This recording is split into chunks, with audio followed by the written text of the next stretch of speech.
So, ayan, meron akong ginagawa ngayon, no, gown. So, papakita ko sa inyo, no. So, ito yung corded lace. Palda ito, na fitting. So, ang ginawa ko, diniktad ko siya. Ito yung right side, itong hindi makintab. Para magandang tingnan. So, tapos muna kayo ng lining na satin. Ito satin ito eh. Kaya diniktad ko siya. Ayan. Yung palda niya, oh. Diba? May biak siya dito.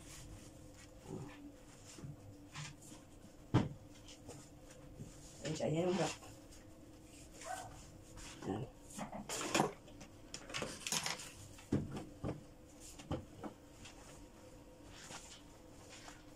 So, sa paggagawa nito may teknik, no? May teknik sa paggagawa ng ganito. So, ayan. Sa halip na dito katatahi, ibabaliktad mo siyang pag ganun. Ayan, no? Para hindi nahihila yung corded lace. So, ayan, dapat nakaganyan siya. Ayan. And then, yung guhit na yan, makikita mo ang guhit dahil sa right side yan eh. Makukuha mo yung guhit, makikita mo, so doon ka papasada. Ganun. So, ibang kulay ang gagamitin na sinulid. Ayan, pula. Ito dilaw. Pula ang aking tatahi. So, ayan siya. Tahi hanggang doon. So, itong tinuturo ko sa inyo, ito drawing. Kundi ginagawa ito. So, practical ito ang tinuturo ko sa inyo. Practical yung binabagi ko sa inyo. Para may idea kayo. Ayan. Maingin naman papayang iyong kwan. Naririnig dito. Pinapanood mo. Ayan. Ayan lang siya.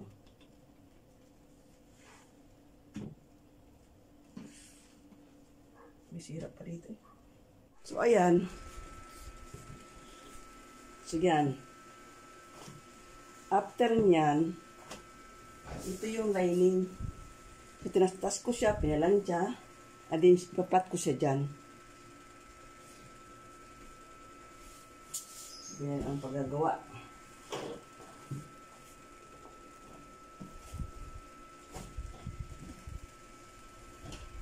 Ito muna isa.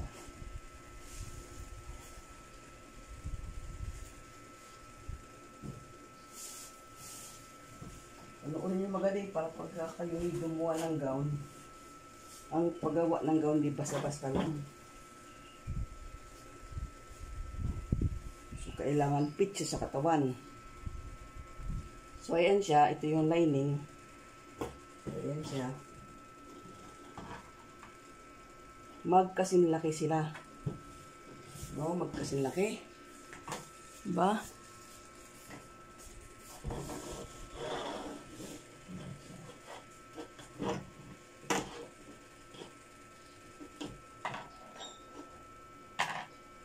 So, babaliktarin mo ngayon. Diba? Babaliktarin mo. At tapos, i-trace mo siya. Dito sa sapin. Dahil dito, may in-adjust ako. Ito, matapos mag-fitting, may in-adjust ako dito. Kaya ito na bali ang susundin mo. Itong sapin. I-trace lang natin yan.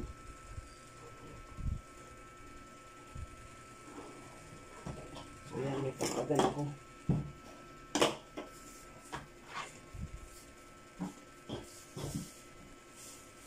Kailangan papansahin mo para hindi siya para flat siya dahil pag hindi mo pinlat yan, pag suot niya, kasama ang lining, masikip. So, kailangan pasada mo. Ayan.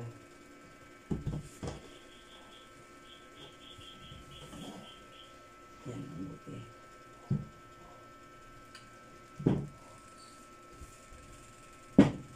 So, yan siya.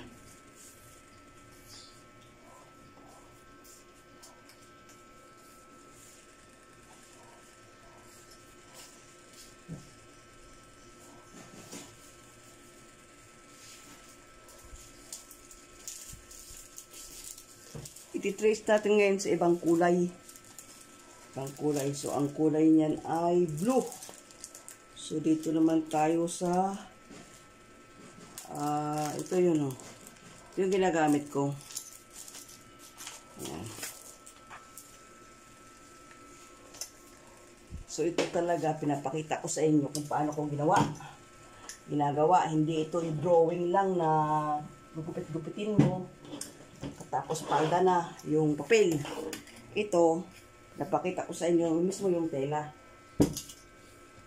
Ayan. Katapos, gugupitin natin yung excess niyan. Yung mga excess niyan, gugupitin natin. Ayan.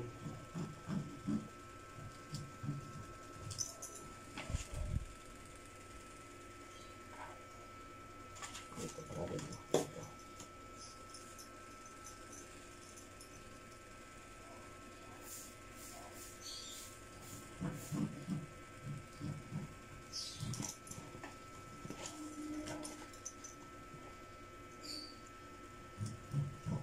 Kailangan. And then mamaya, ano lang kayo dyan, standby lang kayo, magpatingin dyan ha. So mamaya may gagawin ako dyan na technique din. Technique din para maganda yung lapat yung palda. Ito yung palda ng aking ginagawa ng gown. Ito yung pinaka-skirt niya.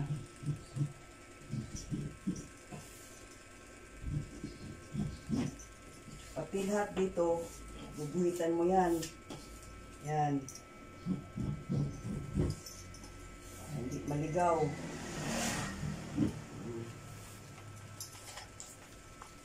Tapos ito.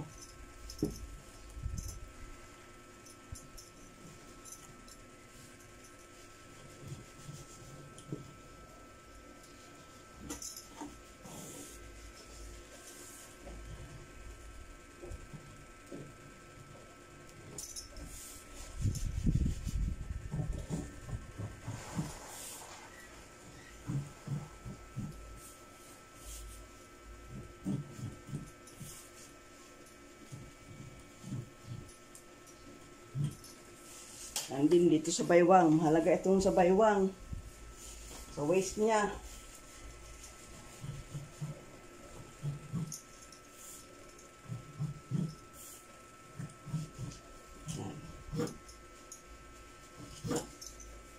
Ito niyan, gupitin natin yung mga excess.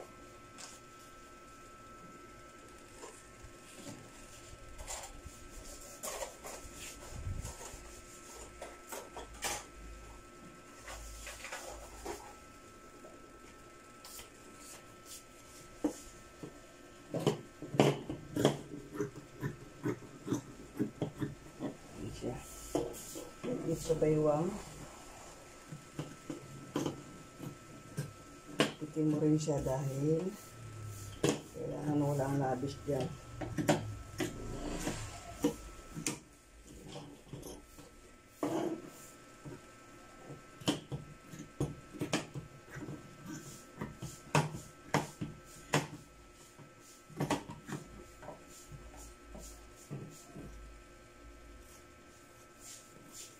Ayan. So, hanggang dito din. Ayan.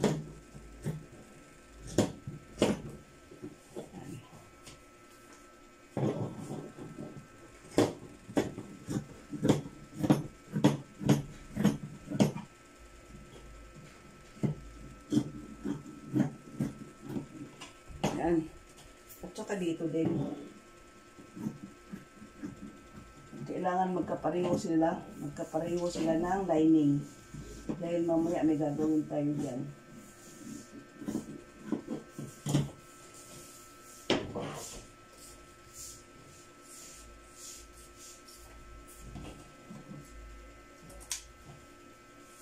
Kailangan ito pareho.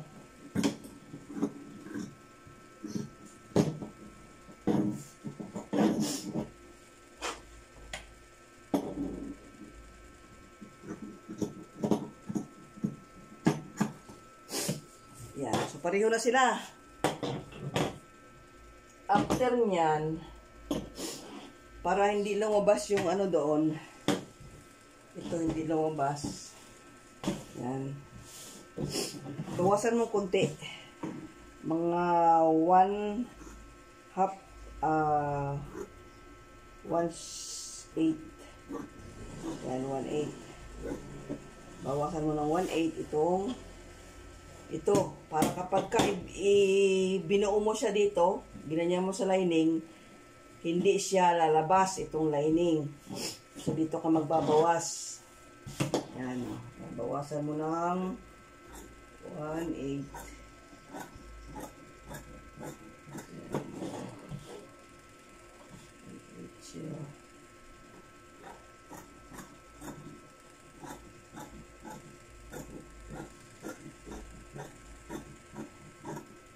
Kailangan magkapantay yung lining mo.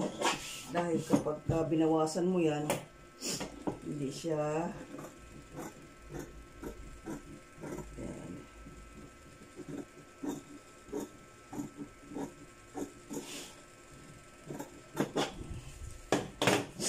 So yan. Bubuin mo na yan. So ang pagtatay niyan, ito lang buuin mo. Tapos pagdating dito sa side, ang katapat niya. Hindi mo itatay dito kasama ng ito. Itatay mo sa kapwa niya na lining. Kapwa niya sa tin at saka itong parehas. So, hindi mo siya ikakapit dyan. Dito lang ang nakakapit. Pagtay. Ito naman isa.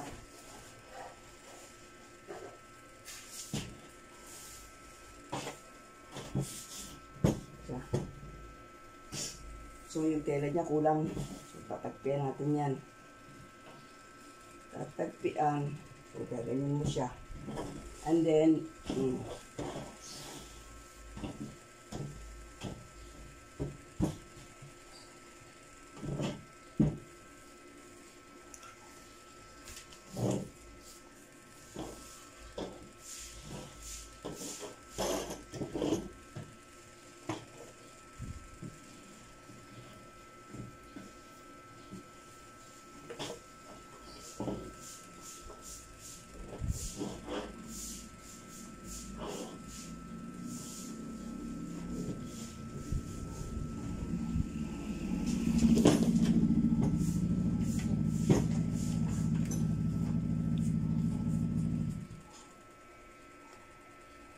ganun din ang gagawin mo dyan.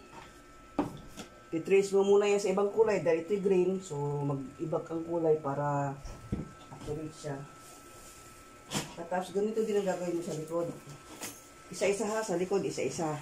Isang ganito, isang ganyan. Kasi sa klobin mo siya. Ayan. Ayan. So, hanggang dito na lang ha. So, sa susunod naman, pakita ko sa inyo kung paano pag-buo nito, ha? Okay po na. Bye po sa iwan. Have a good day.